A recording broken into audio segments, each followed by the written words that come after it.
이렇게 국민의힘은 4강 진출자 확정으로 아주 바삐 움직이고 있습니다. 그런데 한덕수 대통령 권한대행 출마 여부는 여전히 큰 변수입니다. 한덕수 대행은 내일 국회에서 시정연설을 합니다. 권한대행의 시정연설은 46년 만이라고 합니다. 변호사님, 네.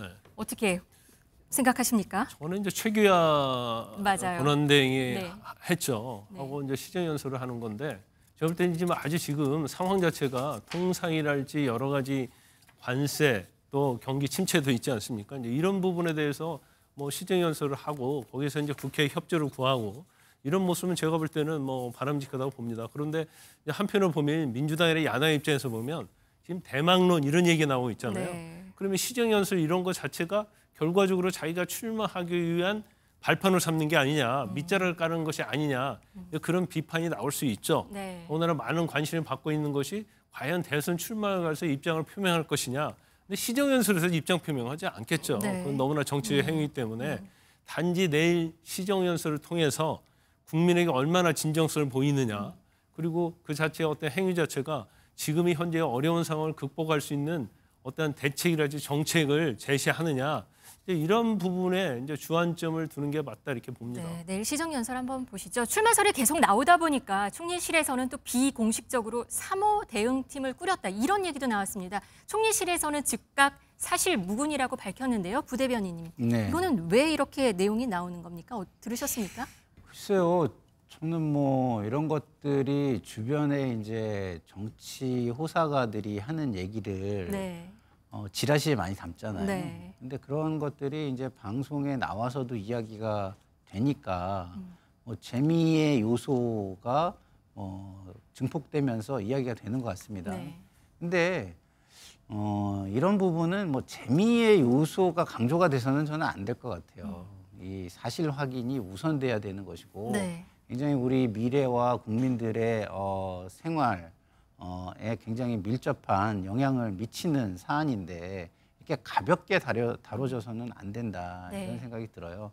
그래서 뭐 3호 대응팀이 정말 꾸려졌다면 정말 정확하게 그 근거가 밝혀져야 되고요. 그리고 이것은 공적인 최고의 위치에 있는 사람과 관련된 것이기 때문에 네. 그것에 대한 비판이 됐든 아니면은 긍정적인 요소가 됐든 이런 게 분석되고 판단되고 그리고 비판되고 이런 것이 이루어져야 되는 겁니다. 근데 그런 게 없이 그냥 아니면 말고식의 이야기가 떠도는 것은 모두에게 좋지 않다. 그리고 한덕수 권한대행에게도 굉장히 좋지 않다. 그렇기 때문에 네. 한덕수 권한대행이 이런 부분을 빨리 정리하는 방법을 강구해야 된다. 그 방법은 당연히 본인의 출마 여부를 확실하게 발표하는 것이겠죠. 입장을 정해서 네. 국민에게 알려주는 거겠죠. 그게 최소한의 국민에 대한 도리이자 예의다 이런 생각이 듭니다. 네, 한 대행이 이 출마론에 침묵하는 사이에는 외곽에서는 추대위도 출범을 했습니다. 어제 추대위 출범 모습 보시겠습니다. 저희는 나온다는 확신범입니다. 100% 확신범입니다. 그것도 5월 3, 4일, 4, 5일경에 그런 액션이 있지 않겠냐는 확신을 가지고 움직이고 있습니다. 그러면 그 확신은 어디서 나온 거죠? 여러 가지 증거가 있습니다. 그러나 여기서 노 코멘트 하겠습니다. 대화는 저희가 카톡도 하고 전화도 하고 그런 상태입니다. 커뮤니케이션 상의 에러는 없습니다. 그런 말씀 없으셨고요. 또 하라 말라고 하실 그분은 그런 분도 아니세요. 네, 추대위원장은 고등학교 동창 그리고 이낙연 상임 고문과 고건 전 총리, 손학규 전 대표가 나올 것이라고 했는데 그 모습이 보이지는 않았습니다. 이게 사실 빅텐트를 염두에 둔 거긴 한데 어떻게 보셨나요? 근데 확신범이라고 하는데 사실 이제 정작 본인 자체는 의사 표명을 안 하고 있잖아요. 그래서 옆에서 이제 군불대기인지 네. 정말로 확신을 하고 있는지 그건 우리가 뭐 사실 알기가 쉽지 않습니다. 그런데 사실 이전에도 보면 이제 반기문 전 총장도 그렇고. 항상 어떤 대선에서 뭔가 지지도가 나오는 분들이 있으면 네. 꼭 저렇게 추대위하고 그런 경우가 있었어요. 네. 그리고 그게 해프닝으로 끝난 적도 상당히 많이 있었죠. 네. 그래서 이 부분에 대해서는 제가 볼 때는 우리가 지금 한덕수 대행이 나온다 안 나온다 지금 굉장히 논란이 많이 있잖아요. 그런데 적어도 나오려고 하면 지금 5월 4일 전에 사퇴하는 거 아닙니까? 근데 사실 시간이 많이 남지 않았어요. 네. 뭐 제가 볼 때는 한 일주일 정도 지나면 나올지 안 나올지 다 알 수 있거든요. 네. 근데 그 짧은 시간에 지금 계속 논란이 되고 있는 건데 지금 뭐 제가 볼 때는 추대위가 정말 진정한 의사를 확인하고 했는지는 모르겠어요. 네. 그런데 뭐 고건 전 총리랄지 손학규 전 대표, 그다음에 이낙연 전 대표 이런 사람들도 합류했다고 하는데 또 그분들도 아니라고 손살을 치고 있으니까 이게 진실이 어디까지는 모르겠어요. 그런데 그 사람들이 사실은 추대위에 들어가가지고 하고 안 하고 중요한 게 아니고 본인의 의사가 중요한 거고 네. 또 본인 자체의 어떤 시대적 사명이나 소명을 가지고 출마하겠다고 한다면 그 의사를 밝혀야 하는데 사실 지금 경선이 진행되고 있잖아요. 국민의힘에서. 그래서 이게 또 누가 되느냐에 따라서 또 한덕수 대행에 대한 지지도, 여론 이런 것들이 사실은 굉장히 요동을 칠 가능성이 크다. 그래서 그런 부분을 또 만약에 출마할 마음을 먹고 있다고 한다면 네. 아마 한 권한대행이 이제 그런 부분을 굉장히 주시하고 있을 것이다. 저는 그렇게 봅니다. 손학규 전 대표는 오늘 아침에 한 라디오에 나와서 한 마디를 했어요. 뭐 여기에 꼭 들어갈 생각은 이런 연락은 받았다. 근데 이 추대위에 들어가진 않았다. 하지만 나쁘지 않게 본다. 이렇게까지 말을 했거든요. 이런 상황에서 권영세 비대위원장이나 이양수 사무총장은 힘을 실어주고 있고 그런데 반면에 국민의힘 경선 후보들은 또 견제구를 날리고 있습니다. 경선 후보들 입장에서는 그럴 수밖에 그렇죠. 없죠. 네. 더군다나 불쾌하다. 자기들이 주인공인데 네. 이제 다른 것이 자꾸 주인으로 대두되면 경선에도 흥행에도 효과가 없을 뿐만 아니라 네. 여러 가지 본인들의 어떤 입지에 흔들릴 수 있는 경우가 있기 때문에 경선 주자들은 당연히 그렇게 해야 하는 것이 맞고요. 네. 그다음에 나머지 뭐 손학규, 이낙연 뭐 이런 분들도 아마 어느 정도 이제 빅텐트랄지 이런 것이 이루어져서 대선에서 이재명 전 대표가 해볼 만한 그런 상황이다 하면 아마 뭐 그때? 경우에 따라서는 그때 본인이 영향력을 미치기 네. 위해서 어떻게 보면 도움을 줄 수 있다 이렇게 봅니다. 지금 그 그림 화면 보시면요. 홍준표 후보가 이준석 후보한테 이런 얘기를 했다고 말을 했습니다. 빅텐트에는 이준석이 가장 중요하다.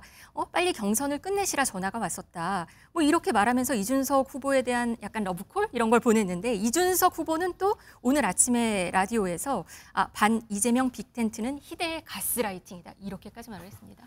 근데 아마 빅텐트하고 이재명 대표 관계에 있어서는 제가 볼 때는 이준석 의원의 어떤 후보의 어떤 지지도도 굉장히 필요로 할 거예요. 지금 여기 지지도 보면 그래도 적지 않게 나오고 있거든요. 네. 그러면 사실 뭐 지푸라기라도 하나 더 뭐 잡아야 하는 그런 국민의힘 입장 아닙니까? 이제 그렇다고 한다면 이제 마지막으로 이준석 의원과의 어떤 관계, 빅텐트, 네. 단일화 이런 것들은 제가 볼 때는 필수적으로 필요할 가능성이 굉장히 높다. 네. 그런데 중요한 것은 이준석 의원이 과연 여기에 대해서 긍정적이냐 부정적이냐 이런 부분이 아마 중요하게 작용할 네. 것이다 이렇게 봅니다. 네, 민주당은 비판을 쏟아내고 있습니다. 먼저 화면 보시겠습니다.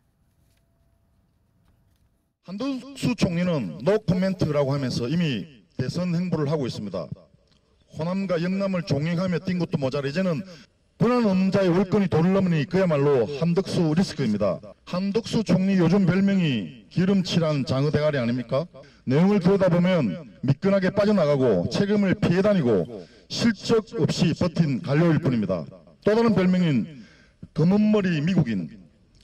주요 요직을 맡았을 때마다 정작 대한민국 국익에는 도움되지 않는 일을 했습니다. 추악한 방탄 출마 음모입니다. 노역을 위해 국익을 팔아먹는 제2의 이완용이고 윤석열 아바타입니다. 어차피 출마할 거면 노역의 잔꾀를 부리지 말고 오늘 당장 옷 벗고 출마해 국민의 심판을 받으십시오. 제2의 이완용, 뭐 수위 높은 말들이 좀 나오고는 있는데요. 탄핵 다시 나올까요? 어떻게 보세요? 탄핵을 할 이유는 실익은 별로 없죠. 네. 왜냐하면 한덕수 권한대행의 탄핵 주장을 저도 했습니다만 그때는 헌법재판관, 다시 말해서 헌법기관의 구성을 민주적 정통성이 없는 사람이 과도하게 헌정질서를 흔들면서 했기 때문에 네. 그것은 막아야 하는 상황에서 탄핵이 필요하다고 했던 것이고요. 지금은 그 부분이 해소가 돼 있기 때문에 정치적인 공세 차원으로 이게 수위가 내려왔어요. 네. 그러면 지금 한덕수 권한대행이 정치적인 공세를 받으면 그것이 뭐 민주당의 실익으로 반사이익으로 돌아올 것이냐 저는 그렇게 보지 않습니다. 그냥 저 정도의 그냥 비난만으로도 네. 충분하다. 왜 지금 보여주는 행태가요. 그 대통령 파면 이후에 권한대행이 할 수 있는 행동이 전혀 아니라고 봐요. 왜냐하면 지금은요.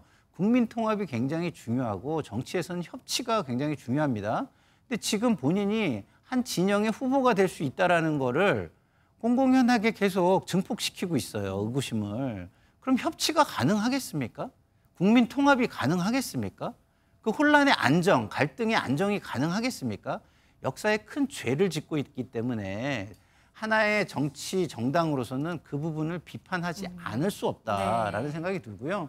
이재명 대표는 이제는 후보입니다. 전 대표는. 이제는 뭐 당의 대표가 아니에요. 그러니까 후보로서는 굳이 또 언급할 가치를 느끼지 못할 거라고 저는 생각합니다.